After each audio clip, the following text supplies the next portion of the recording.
This content is brought to you by Huawei.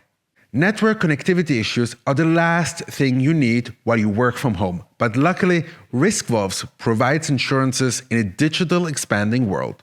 With 2 decades of experience in the insurance business, Thomas Krapf now heads a company with over 70 employees and offers services to Europe and Asia. Enjoy this video interview directly from MWC in Barcelona.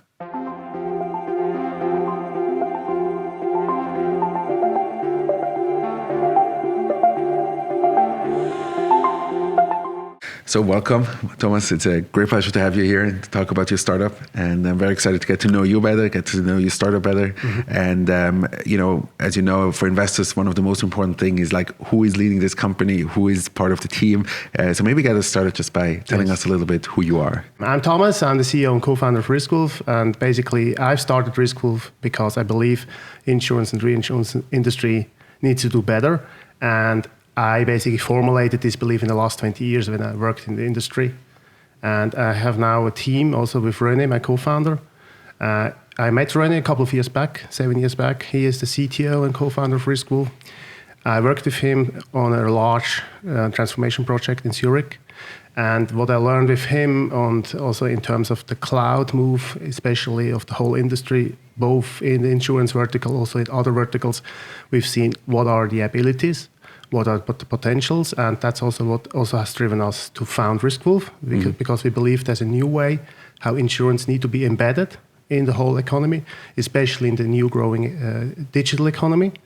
Platform economy is there's a couple of things which we believe, and we also can a little bit go more into detail later on that. These things will change and not go back again. And also the insurance industry needs to change. That's why we believe Riskwolf is an element. We believe we can help changing that. We can bring some strong utility into that. Tell me quickly about Riskwolf. What are you guys doing? Yeah. So I get like a full picture, and then we'll take a deep dive into the company. Okay. Yes. So basically, what we are doing at Riskwolf, we make insurance simple, reliable, and fast for the digital economy. Now, this all sounds nice, but what is it in reality? We work and we enable insurers to basically turn out new types of products, especially products which can be embedded in the digital economy. These can be products which are, for instance, in the telco. That's why also we are here in Barcelona. Products which can be used in the telco industry, especially when new types of problems occur. And these problems are around connectivity. We believe and we see connectivity is the largest asset of the whole industry, especially the whole digital industry. If you don't have a connectivity, you can't do anything anymore. You can't shop online, you can't promote your services, you can't work anymore online since connectivity, basically you need to connect to either your data centers or your employer or your websites or your sales channels. And these disruptions happen quite frequently. And that's what we also observed at Riskwolf. We did analyze globally outage information, connectivity information. And what we've seen is there's a high frequency of outages happening. And these are not always big outages, can be very smaller outages, smaller problems, connectivity problems. And what we've built is a kind of model to make insurance feasible in this model. So to allow insurers to enter this space and to provide protection. That's why insurance exists. Yeah. If something fails, and typically everybody knows insurance, you have home insurance, you have car insurance, you have health insurance. We basically provide the same service for the digital economy, especially for companies and also workers who basically need access to connectivity, access to the internet. And if this is not happening, if this fails, if there's a problem, we come in with products which are offered with insurers. And basically that's the model we are using at Riskwolf. We work together with global insurers and reinsurers. And they use Riskwolf to basically provide these products in the market. Mm-hmm. So just like teach me it, because again, like insurance overall, I have very little to no exposure personally. So I don't know so much. Maybe you can just give me a quick definition from an expert like yourself about like what is the whole business model behind insurance and reinsurance? What is this all about? So basically, insurance exists because people want to protect themselves if something bad happens. Right. And typically, historically, we all lived in families or in small clans, and then basically everybody protected the neighbor or you protected your family. And what happens naturally with the industrialization and also with kind of new technology coming in, for instance, in Switzerland, there was this big projects around building the tunnels in the Gotthard. Mm-hmm. Now the problem of this project was that there's a risk that the whole project fails, and somebody needs to carry this risk. The builders didn't want to carry the risk, so they are seeking for somebody who carries this risk, and that's, for instance, why the Credit Suisse or the Creditanstalt then basically initiated the first reinsurance with Swiss Re or the Schweizer Rück at this case, because they needed somebody who can basically protect if something really bad happens and the project fails. This is when insurance come into play, because insurance basically has the ability to build up enough resources, because they collect then a lot of they build up a lot of a pool of risks in similar projects, and everybody buys in a kind of a premium. That's what you pay for insurance, but this premium allows then the insurer to pay back a certain claim if something happens. This is now typically for us very normal, that you expect, like in a car insurance, you have a car accident, you have a car insurance, you get paid by the insurer. But this money, it comes from all the premiums all others pay. So it's a kind of also an approach where you pool all these premium payers, and this pool allows you to pay out these claims. Mm-hmm. And insurance only works naturally if you have a pool, if you have a risk, and if there's a risk, it's also insurable. For instance, nobody will insure you that whatever a meteorite on the moon, because maybe the risk is occurring, but there's no exposure there, or nobody cares. But also you see now with pandemic, there's also risks which are too big to insure, because nobody could absorb all these losses from the pandemic. So the market itself is always between what can be insured, what is also sizable in terms of insurance, what can be also economically be insured, and what is basically also the maximum loss happening. Mm-hmm. And this is what insurance does, is a kind of a market of risks. And it's like a startup in a way. There's new types of risks coming in, and insurers are like us, a little bit like startups. They try to understand them and try to price them, try to make a price. What is now the risk? Like a new type of car coming out with new type of technology.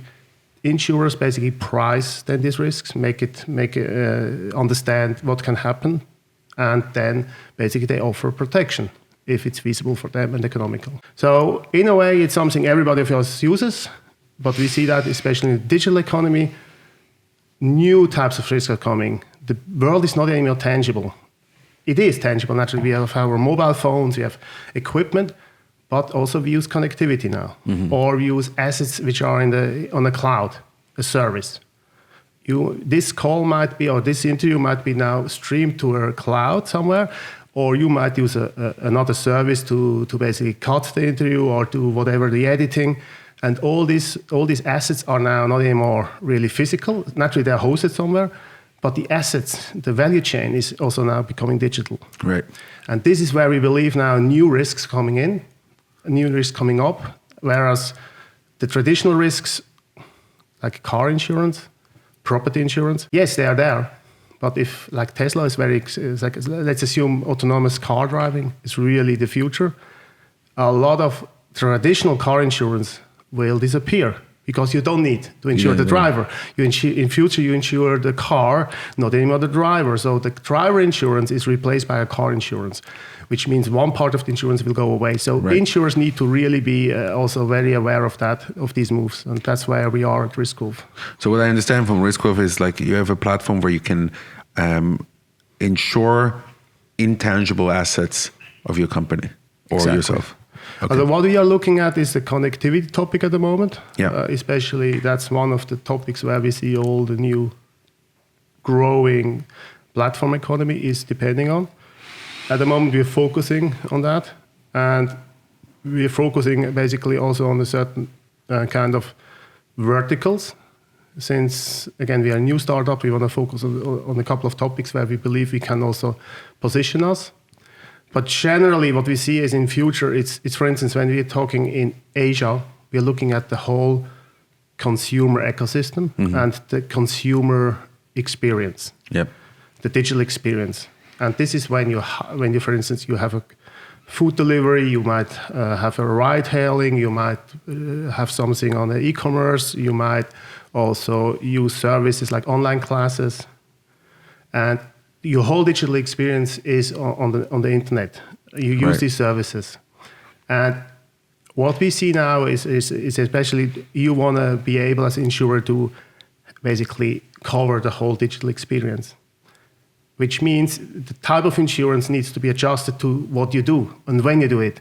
You don't want to buy insurance just as a product, but you want to protect yourself when you do something now, you do a travel, you might want to have a travel insurance only during the travel. Or you have like an online, you buy something online, a device, like a mobile phone, but you might also want in future to have a device protection and an outage protection if you can't access. And this type of insurance needs to be embedded where you are. Right. It's not anymore just a classic insurance product. Let's talk a bit about like where your company is right now. So what are your milestones that you have achieved in the last couple of months? I mean, like I know that you just finished or announced a fundraising round in end of May 2021. If I remember, 750K. Yes. Pre-seed round. What are other milestones that you have done? Yes, basically for us, it's important that we have reached this first milestone this year for us to be able to have an external finance, also with strong investors. We've had SICTIC as a lead investor. We also have further investor base of more than 10 investors from 6 countries across 3 continents. Yes. And this allows us actually to now move into the next stage, which means we've basically building up an Asia market team. Since again, what I initially mentioned, our first target market is Southeast Asia. It's basically India, Singapore, Malaysia, Vietnam, and Thailand. And we are building up now a sales capacity there.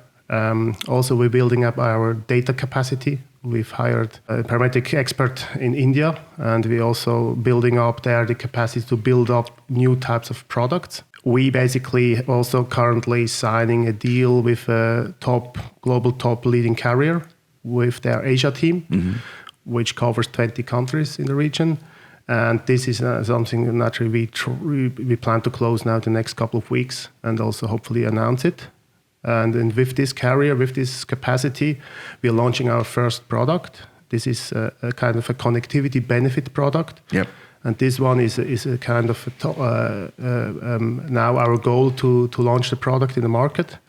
And we also now work on a cloud outage product. Again, this is more a commercial product. If you're a company, you have a remote workforce, you have your sales channels, you might use CRM tools. The CRM tools are hosted somewhere in the cloud. You might have a kind of a support unit in like in India, which also uses internet connectivity, and all of a sudden there's some outages and breaks. We offer there a kind of a commercial cloud outage. This one is a second product. We have another insurer here in Europe, which helps us tuning that, and we hopefully will go out there into a pilot later this year. So that's the 2 products. That's the status. We've already introduced in Asia to leading digital platforms. We signed a couple of NDAs. And we are basically planning to close 1 or 2 deals later this year. which also enables us naturally to grow further and to position Riskwolf in the ecosystem as the one player who can bring in new types of these parametric products in the market quickly, and this is very important for us. So. Sure. The insurance markets, I mean, obviously it's very big. I mean, we've seen some, let's say, digital insurances that went public, like Lemonade. I'm sure you've heard of them, out of Tel Aviv. They made fantastic. Within 5 years, they had a $5 billion market cap. So that is pretty impressive. Maybe you can talk a little bit about like the market that you see, or the target market that you are addressing. What's the size of it, and like what do you hope to accomplish, get there? As generally, if you look at the insurance market, it's roughly 7% of the global GDP. That's the global size if you go top down. So if we have $90 billion global GDP, probably around this year, which means roughly 6,300 billion, which is a huge market. And what we see, and also there are some studies, we see the embedded insurance, the one which really is in the digital channels, is growing, and it's going to be roughly maybe 1/5 of the overall size. So basically, we're talking about $1,500 billion global market size for embedded insurance. Right. And this embedded insurance, this needs to work with a new paradigm, which means you need to make this whole process very straightforward. And there we're positioning Riskwolf in these verticals and these sub-segments. So we believe the market for what we're doing at connectivity insurance is roughly around between $30 and $50 billion. Wow, very interesting. So the market is a huge market. What we are looking at, for instance, in Southeast Asia, we're looking at 1.5 billion telco subscribers who are connected with their broadband and with their mobile to the internet. They use it for their daily lives. They use it for shopping. A lot of them use it for working, like food delivery drivers, gig workers, e-learning teachers. They all use this connectivity. So you can make the math. At the moment, we are looking at 1.5 billion telco users, which we could basically turn out like a small protection product, which costs probably 25 cents a month. Oh, wow. Yeah. Which means this naturally doesn't pay a lot of back, but if we see an outage, at the moment we tune the outage payment around $8 to $10, which is roughly 1/3 of the monthly phone bill or half of the monthly phone bill they pay. Again, that's why we are also targeting on these small outage problems, which are creating maybe small problems, but still, if you can offer a small benefit, it's a small premium. It's something you also all of a sudden are in the play, especially in markets which are highly price sensitive.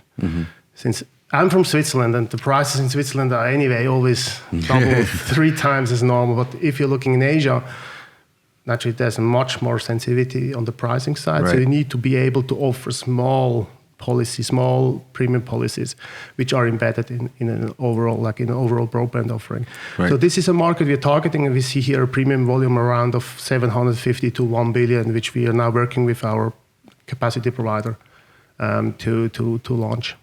So just to understand fully, so if I'm the end user, I live somewhere in this countries that you just told me, and I'm an e-learning teacher. So if I happen to have an outage and I can't deliver my classes, I can call you up, and then I can give my students the money back, and I get paid by the insurance. Yes, at the moment, what we are working, we are B2B, so we are basically selling contracts towards the platform. So as an e-learning teacher, typically you're not directly in the market, you go via an e-learning platform. Like Coursera or one of whatever. There's Indian ones, for instance, there's some leaders. And what we go directly with the insurer to these platforms and offer them, look, we can provide you a benefit plan. Yes. This benefit plan is embedded already in your offering. You can differentiate with that towards your competitors. You can enlarge or make your user retention better. And you even can, in future, also start to sell top-up products, which means there might be some e-learning teachers which want to have a higher protection. Right. And we've done some market studies with e-learning teachers, UK teachers in China who learn Chinese, and they complain about outages in China. So typically, and that's the power of Riskwolf. We can measure the problem in China, we can measure it in UK, we can measure the connectivity between China and UK, and this is something which then we can basically use in this model and allocate a certain kind of price to that. And this is something we now continue to do. I think it is. Our go-to market is via building up the capacity side with global insurers and reinsurers, going to larger platforms and offering them kind of a benefit plan. We even can go into perk plans. We also look at the sponsoring. So you do a one-time sponsoring of a certain with a certain end user. You say, I want to go into India, into a certain end user market, and I offer them an outage protection with a sponsored marketing. Mm-hmm. So you have a one-time event. We're also looking at new, like Chinese New Year, Diwali, Christmas sales. There's peak periods for e-commerce, and these peak periods, you make half of your yearly revenue. But if you have an outage during the peak period, you just lose the sale because nobody does Christmas sales. Christmas or New Year's or Chinese New Year sales are always before the event happens, not afterwards. Right. There's a total different market. Afterwards, it's a sale. Afterwards, it's a sale. You don't do that. So that's why event-based insurance. What we're also offering is like insurance which only applies for certain times, events, and you can tune that with Riskwolf. Very cool. As investors, you try to think in long term, so like decades, generational. Recently, I also heard from Mr. Beaver for himself. I'm not sure if you know him, Jean-Claude Beaver, who said like he thinks in eternity.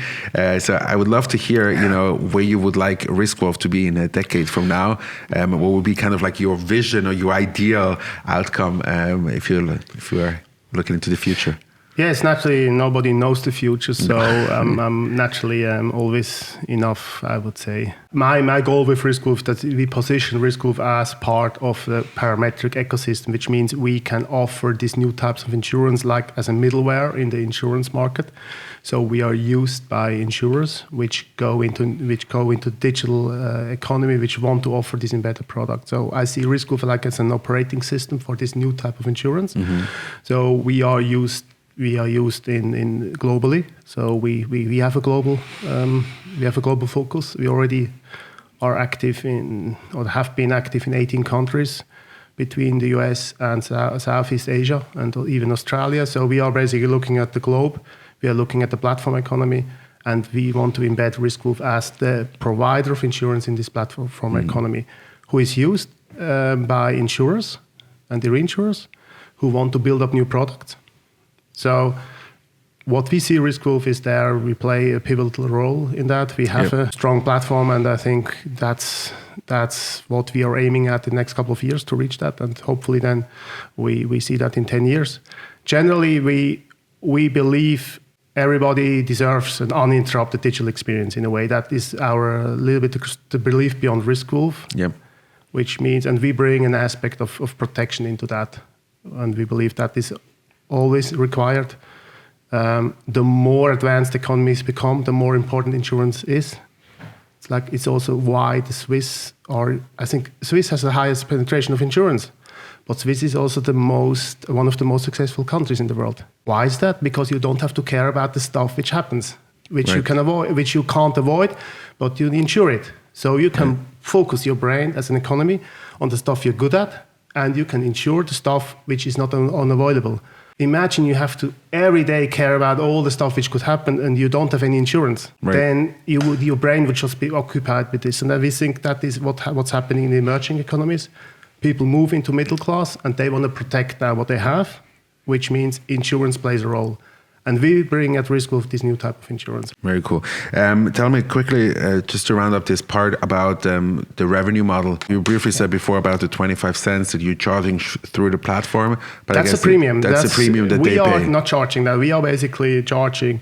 We are basically have a kind of two models. We have a kind of a SaaS model with insurers who pay us a kind of a monthly fixed fee using our platform to innovate, calibrate, bring out new product. That's like the product innovation piece. They also can simulate new products. So we have 2 to 3 years of past data.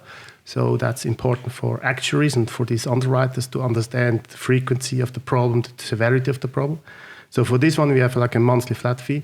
And what we then have is a kind of a commission-based model where we run then these risks for the insurer and reinsurer.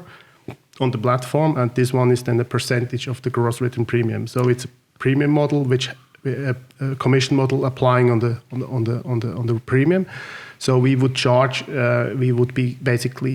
We don't charge the end consumer. We basically would be priced into the total premium, right, which is then in the market. Which is kind of like a revenue share model, I guess. Exactly. Yeah. And tell me where you stand in terms of revenues. Are you pre-revenue? Have you done some initial revenue? So we just expect to finalize the first deal within the next week. So then we will have the first revenues coming in. Cool. And hopefully, mid of the year. So that's the goal, as a mid of the year around summertime. And we then basically continue to build up with this capacity partner, and we are really confident to move on signing first contracts. And basically our contract size is relatively large. Mm-hmm. So if you're talking about the typical sizing of a contract, it's a 1 million to 3 million user contract. And in average, it's roughly between 25 to 50 cents a month for the benefit product, which means it's roughly $3 to $6 per year per user. So this is a little bit I'm talking about here about the gross written premium. So we are targeting larger contracts with already a certain amount of people and subscribers involved, and this is the way how we want to grow Riskwolf. Mm-hmm. Very cool. So let's move now into the ecosystem. I just want to have a couple of questions about your impression of the ecosystem. Yeah. So maybe you can tell me a little bit how do you perceive the Swiss ecosystem? That's a good question. As it's probably not a very easy answer, just straightforward. But generally, I think I'm very happy about the Swiss ecosystem. I've seen a little bit some European ecosystem. I've been in Silicon Valley, in some of the accelerators. I've also been in Asia now, in Singapore in an accelerator. Mm-hmm. I've met them. I think the Swiss ecosystem is very much advanced in terms of the maturity of the companies, in terms of the maturity of the founders. Yeah. Generally, I believe Switzerland has, again, if I look at my company, we cannot just go to the Swiss market. If I'm a US company, I would just go in the US market probably, and I would scale in the US market. Right. In Switzerland, you cannot just go there and say, I go to the Swiss market, I scale in the Swiss market, and that's it. Also, we need to go abroad. Right. And think what I'm seeing here in the Swiss ecosystem, especially when I look at venture leaders or I look at also other initiatives around SwissNext, InnoSwiss, there's a very finely calibrated ecosystem. People know each other, so people from InnoSwiss, SwissNext, venture leaders, they work with each other, Venturelab. So you basically can enter this ecosystem and you always can connect into other parts. Still, it's a competitive ecosystem, I think, but from where I see how it works, it's quite nicely tuned, especially if you look at these companies which support the startups. When I look at startups, I see two types of startups personally. That's my impression, but yeah, there's more like the Swiss startups who go in the Swiss market, which I believe it's just too much closed to the Swiss market. Basically, they try to go into energy or into transport, into some services, and they're the global startups, mm-hmm. which basically are in Switzerland, but also could be in Singapore and could be in other countries. And I think for the second one, Switzerland needs to always be strong in terms of competition. Here, what I miss a little bit sometimes, we don't have a Silicon Valley in Switzerland. We build up now the Crypto Valley in Zug. We build up the Trust Valley in the western part. But you can only build up something if you have a minimal strength in what you're doing. So maybe Switzerland as an ecosystem also sometimes needs to think about what are really the strengths in Switzerland. And I believe personally, what is totally underrepresented is the insurtech ecosystem. It is there. Naturally, there's some good startups. But it's, in my opinion, it deserves more because 6% of the global GDP is insurance. Right. It's not 1%. It's more than telco. Interesting. Much more. Because look at your insurance bills every month. Look at, maybe you don't like to pay them, but you still have to pay them. If you don't renew your insurance, you don't get any coverage. So anyway, they have a strong model that you bill even in advance. You always bill in the beginning of the year the insurance premium of the whole year. Mm-hmm. So, but you pay more insurance than you pay for telecom and for media. Mm-hmm. Still, it is in Switzerland, I think we can do more, especially in these verticals. And we should talk about a little bit more about what can, for instance, InsurTech do. That's something I think we could a little bit do stronger. Very good. So I want to talk a little bit about some mental health topics, because again, like I think you are very uniquely positioned to talk about this as someone who came from corporate and is now working in startups. So you have like this comparison, which, you know, a lot of young founders, age-wise young, don't have. So maybe you can briefly tell me, you know, where do you see, let's say, the major differences between having, you know, a corporate job versus being the founder of a startup? Yes, thank you. I've had my own companies in the last 20 years. I've been in small startups. I've been in corporates. I've been in large as a freelancer.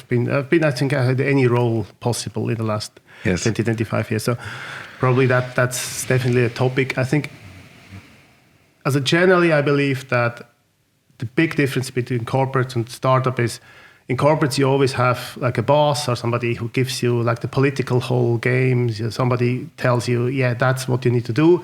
And you basically are typically always in this environment. So you a little bit know, oh, there's a new CEO coming in. That's the new strategy. So everybody adopts a little bit.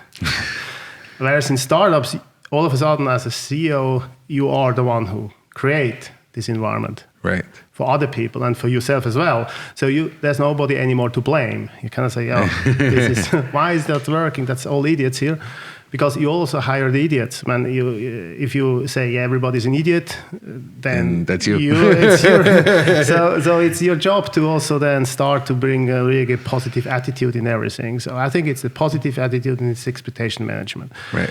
As a startup, you need to make sure that you have a good expectation management to avoid being all of a sudden overburdened. Because being the CEO, being the founder, being in charge of the people, hiring people, going to the market, hiring, bringing in customers, bringing in investors, all of a sudden everything is on very few shoulders. And that means you need to calm down a little bit. You need to manage your long-term perspective, mid-term perspective, and short-term perspective. Sometimes there's stuff you need to do short-term. You need to file stuff, or you need to give back, or you need to react to investor requests. You cannot just say, oh. Yeah. On the other hand, not everything is short-term. So you should not try to solve everything on the short term, because some of the aspects, like a sales cycle with corporates, like in insurance, it takes between 3 and 9 months. So if you go into these sales cycles and expect the deal closed within 2 days, that's the wrong expectation. Right.